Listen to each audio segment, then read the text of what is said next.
It was a dull, overcast day in London, and Sherlock Holmes had just returned to his apartment after a morning stroll through the city. As he entered the sitting room, his trusted friend and colleague, Dr. John Watson, greeted him.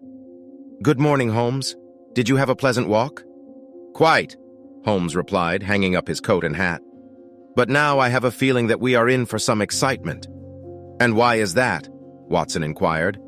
"Because I have just received a telegram from my brother Mycroft," Holmes explained, holding up the piece of paper. "He has a rather intriguing assignment for us." "Well, let's have a look then," Watson said, his curiosity piqued. Holmes read the telegram aloud. "Urgent request for assistance from the British government. Secret war project against China. Stop. Mycroft." Watson whistled. "Sounds like quite a task. What's our first move?" "I must meet with Mycroft and get more information," Holmes replied. "I believe this could be an opportunity to put our skills to the test." "I'm ready when you are," Watson said, grabbing his coat. Holmes and Watson made their way to the Diogenes Club, where Mycroft held court. As they entered the ornate building, Mycroft approached them, looking grave.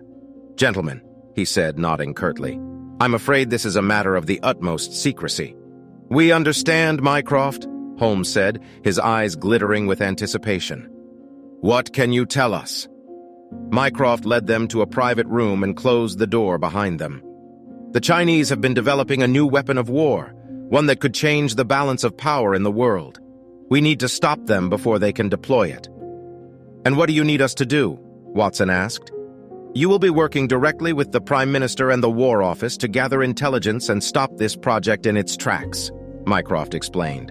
"I cannot stress enough the importance of secrecy in this matter. The fate of the entire country could be at stake."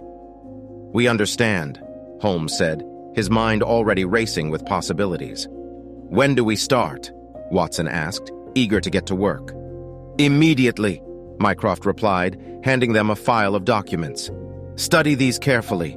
They contain everything we know about the Chinese project so far. And remember, gentlemen, time is of the essence."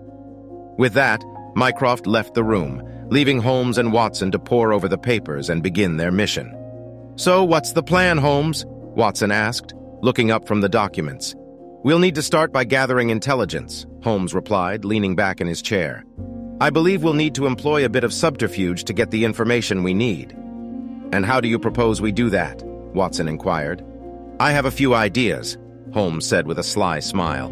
"But first we'll need to find a way to get close to the Chinese spies who are working on this project. And that, my dear Watson, is where the real adventure begins." Sherlock had never been one to shy away from a fight.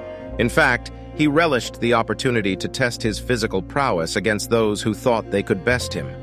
And so, when he found himself facing down a group of armed spies in the heart of London, he didn't hesitate for a moment. It was a warm summer evening when Sherlock received a tip from his sources that a group of foreign agents had infiltrated the city. They were armed and dangerous, and their presence posed a serious threat to national security. Sherlock had been tracking their movements for weeks, trying to gather as much information as possible before making his move. But now, he knew that the time had come to act. As he made his way through the streets towards the suspected location of the spies' hideout, Sherlock could feel the adrenaline coursing through his veins. He knew that he was about to face one of the toughest challenges of his life, but he was ready for it. As he turned the corner onto a narrow, dimly lit alleyway, he saw them. The spies were standing in a circle, their backs to him, as they chatted in hushed tones. They were all armed with guns and knives, and Sherlock knew that he had to act fast if he wanted to come out of this alive.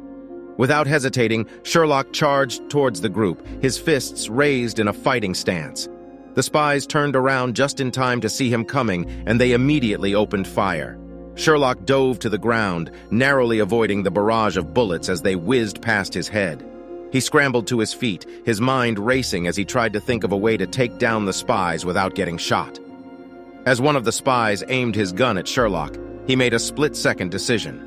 With lightning-fast reflexes, he lunged forward and grabbed the spy's arm, twisting it behind his back with brutal force.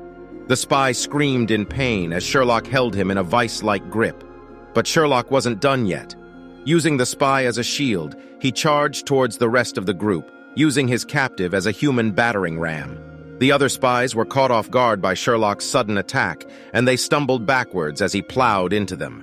Using a combination of martial arts and brute strength, Sherlock quickly took down 2 of the spies, leaving only 1 left standing.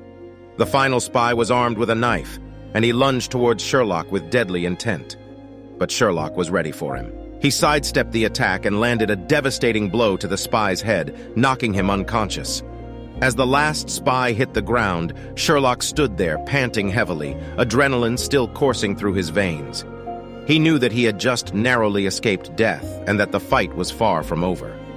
But he was ready for whatever lay ahead, and he knew that he would stop at nothing to protect his country and those he loved.